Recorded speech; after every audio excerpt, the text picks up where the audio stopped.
दोस्तों आज हम लोग जावेद अख्तर की उस अनसुनी कहानी के बारे में हम लोग बात करेंगे जिसमें जावेद अख्तर ने खुद ने अपने आप को एक नेस्टी मैन कहकर पुकारा है कि अगर अल्कोहल मेरे जीवन के अंदर ना होती तो मैं एक बहुत अच्छा इंसान होता और उसका इफेक्ट मेरी फर्स्ट मैरिज के ऊपर भी नहीं पड़ता।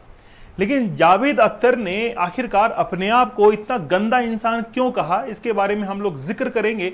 और अल्कोहलिज्म क्या वाकई में किसी इंसान को इतना बुरा बना सकती है, जावेद अख्तर की इस कहानी से हम लोग आज सीख लेने की कोशिश करेंगे। कई बार क्या होता है कि हम लोग अपने जीवन के अंदर उन दुखद अनुभवों को देख नहीं पाते हैं, लेकिन किसी दूसरे के जीवन के अंदर अगर वो घटनाएं घटी है तो उनसे बहुत कुछ सीख पाते हैं। इसीलिए मैंने चैलेंज के तौर पर रियल लाइफ स्टोरीज को कवर किया है। चाहे हम लोग इससे पहले पॉर्न एडिक्शन की बात कर रहे थे, वहां पर भी मैंने रियल लाइफ स्टोरीज को कवर किया था। अब हम लोग अल्कोहल एडिक्शन की बात करेंगे, वहां पर भी मैं जो रियल लाइफ स्टोरीज है इनको कवर करने वाला हूं। तो दूसरे के जीवन के जो अनुभव रहे हैं उनसे हम लोग बहुत कुछ सीख पाते हैं, उनके अनुभव को हम लोग अपने जीवन के अंदर उतार पाते हैं। तो हाल ही के अंदर ये 2024 का एक इंटरव्यू था जो कि जावेद अख्तर ने एक चैनल के ऊपर दिया था। उसमें उन्होंने इस वर्ड का यूज किया, आप लोग देख सकते हैं कि यहां पर लिखा हुआ है कि Javed Akhtar reveals how alcoholism made him a nasty man, affected his first marriage with Honey ईरानी।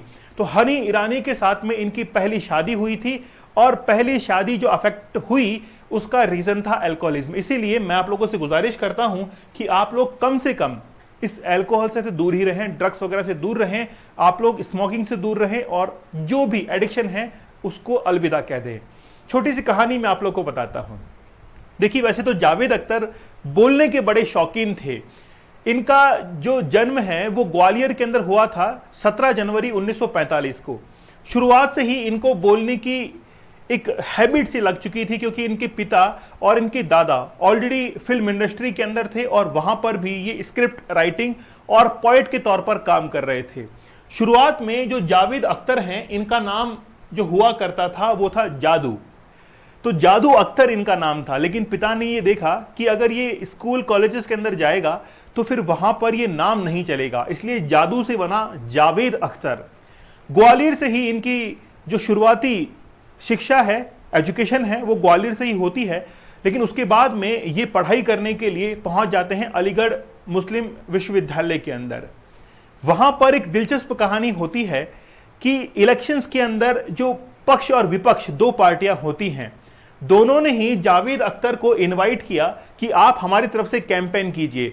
जावेद अख्तर इस बात को समझाने के अंदर सफल रहे कि चाहे मैं किसी भी पार्टी की तरफ से बोलूं, जिस समय मैं बोलूंगा उस समय उस पार्टी की तरफ से ही बोलूंगा। इसीलिए इन्होंने ये डिसाइड किया कि मैं दोनों पार्टीज के उस कैंपेन के अंदर हिस्सा लूंगा। और ये बात दोनों पार्टीज को भी कहीं भी जो है वो नागवारा नहीं गुजरी थी। इसलिए जब उन्होंने इलेक्शन कैंपेन किया तो दोनों पार्टीज की तरफ से बोलना शुरू किया। इसके बाद में अलीगढ़ मुस्लिम विश्वविद्यालय के अंदर इन्होंने कई डिबेट कंपटीशन के अंदर पार्टिसिपेट किया और 3 बार इन्होंने ये फर्स्ट प्राइज भी जीता। इसका मतलब ये है कि ये बहुत जबरदस्त थे अपनी बोलने की कला के अंदर। इनके जो शब्द थे उसको लोग सुना करते थे। जैसे ही इनका कॉलेज कंप्लीट होता है उसके बाद में ये फिल्म इंडस्ट्री के अंदर अपना लक जो है वो आजमाते हैं। शुरुआत के अंदर तो इनको इतनी प्रसिद्धि नहीं मिलती है। मुंबई के अंदर एक स्टूडियो था जिसके अंदर ये रात गुजारा करते थे, सोया करते थे। एक बार एक स्टूडियो के अंदर जब ये अंदर ही आराम कर रहे थे तो सभी लोग चले गए थे। जाने के बाद इन्होंने एक कमरे को खोला, वहां पर बहुत सारे ड्रेसेस रखे हुए थे, फिल्म फेयर अवार्ड्स रखे हुए थे। ये उस रूम के अंदर एंट्री लेते हैं और एंट्री लेने के बाद वहां पर जो धूल लगी हुई थी उस धूल को झाड़ते हैं उन अवार्ड से, और फिर जो फिल्म फेयर अवार्ड है उसको अपने हाथ में लेते हैं और कांच में देखकर अपने आप से खुद से ये वादा करते हैं कि एक ना एक दिन मेरे हाथ के अंदर ये फिल्म फेयर अवार्ड होगा। और उसी दौड़ के अंदर ये लग जाते हैं कि मुझे इस अवार्ड को जीतना है। जावेद अख्तर को फिल्म मिलना शुरू होती है और फिल्म मिलने के अंदर इनके सबसे बेहतरीन दोस्त जिनका नाम है सलीम, सलमान खान के जो पिता हैं सलीम, तो सलीम और जावेद की जोड़ी बड़ी सुपरहिट रहती है। जिस समय सलीम और जावेद सीता और गीता फिल्म की शूटिंग कर रहे होते हैं, वहीं पर फिल्म की शूटिंग समाप्त होने के बाद, खत्म होने के बाद सभी लोग वहां पर ताश पत्ती वगैरह खेल रहे थे। लेकिन जावेद अख्तर के पास में कुछ खास पत्तियां जो है वो नहीं आ रही थी। वो बड़े निराश थे, कहते कि आज तो दिन ही मेरा खराब हो गया। हनी ईरानी, जो कि बाद में इनकी पत्नी भी बनी, उस समय उन्होंने कहा कि मैं इस बार पत्तियों को निकालती हूं और तुम्हारे लिए बहुत जबरदस्त बेहतरीन पत्तियां मैं निकालूंगी।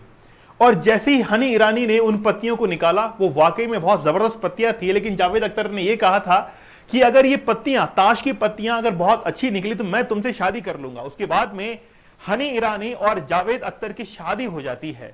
शादी को लगभग 7 साल हो जाते हैं, क्योंकि ऑलरेडी ये फिल्म के अंदर एक एक्ट्रेस के तौर पर और स्क्रिप्ट राइटर के तौर पर ऑलरेडी काम कर रही थी। दोनों इंडिपेंडेंट थे और बहुत बेहतरीन ये फिल्म इंडस्ट्री के अंदर काम कर रहे थे। लेकिन कहते हैं कि जिंदगी की सूरत हमेशा एक जैसी नहीं हुआ करती है। वो कई आपको ऐसे आईने दिखाती है जहां से जिंदगी कई मोड़ लिया करती है। वैसा ही एक मोड़ जावेद अख्तर की जिंदगी में आता है। और जावेद अख्तर के लिए कुछ बुक्स और इनके जो आइडियाज हैं वो लिखा करते थे कैफी एक ऐसे व्यक्ति थे जिन्होंने जावेद अख्तर के लिए बहुत लिखा। तो कैफी आजमी उनका पूरा नाम है। जावेद अख्तर उनके घर पर जाया करते थे। कैफी आजमी की एक बेटी जो कि फिल्म इंडस्ट्री के अंदर अपने भाग्य को तलाश रही थी, शबाना आजमी, और कैफी आजमी की बेटी शबाना आजमी और जावेद अख्तर दोनों आपस में एक पार्टी के अंदर मुलाकात करते हैं। और फिर धीरे धीरे ये डिसाइड होता है कि जावेद अख्तर शादी करेंगे शबाना आजमी के साथ में। शबाना आजमी अपने पिता के साथ में बात करती है। पिता को कहीं भी नाराजगी नहीं थी, लेकिन नाराजगी तो हनी ईरानी को लेकर थी कि यार पहले से ही शादीशुदा है, 2 बच्चे हैं इनके, जोया अख्तर और फरहान अख्तर। तो फरहान अख्तर और जोया अख्तर हनी ईरानी के ही बेटे हैं। ये कहीं ना कहीं थोड़ी सी प्रॉब्लम क्रिएट कर रहा था शबाना आजमी और जावेद अख्तर की शादी के बीच में।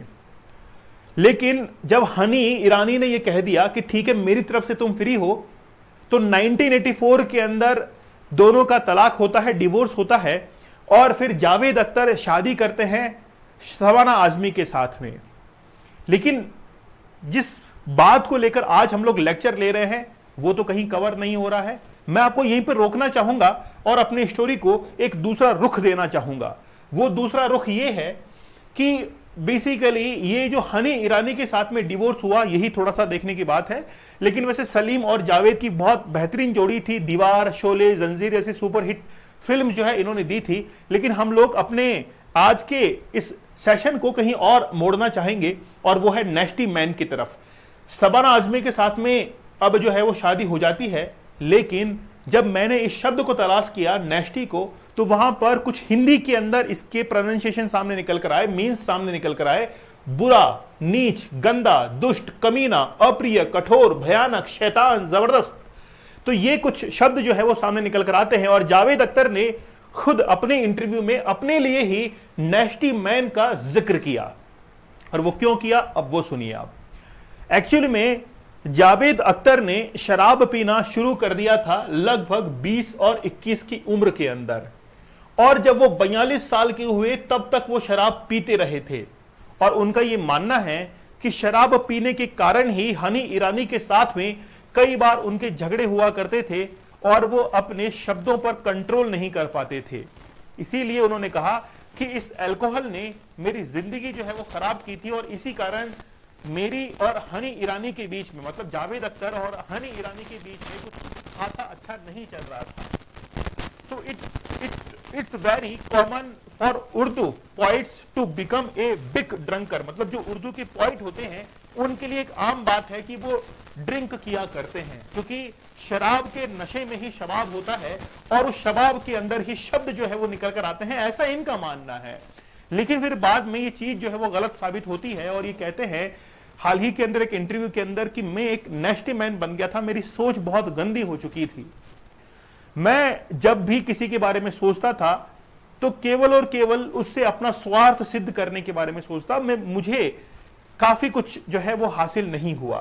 तो इन्होंने ये कहा कि मेरी जो वैल्यूज थी वो काफी हद तक रॉन्ग हो चुकी थी, मैं केयरलेस हो चुका था, मेरा जो प्रोफेशन था पोइट का, लिरिक्स लिखने का, वो पूरी तरीके से तबाह हो चुका था।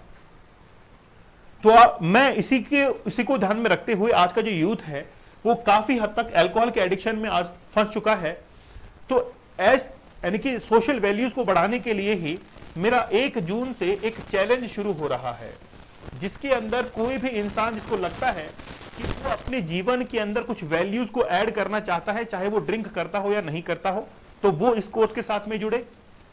अगर कोई इंसान चाहता है कि वाकई में उसकी विल पावर जबरदस्त है, तो वो इस कोर्स के साथ में जुड़े, क्योंकि पहले हमने 75 डेज का चैलेंज लिया था, अब मात्र 31 दिन का चैलेंज है, इसको भी आप उसमें ही ऐड ऑन कीजिएगा। और अगर आप मान लीजिए कि ड्रिंक करते हैं या भविष्य में कर सकते हैं या आपके कोई रिलेटिव करते हैं, तो उनको इस कोर्स के साथ में जरूर जोड़िएगा।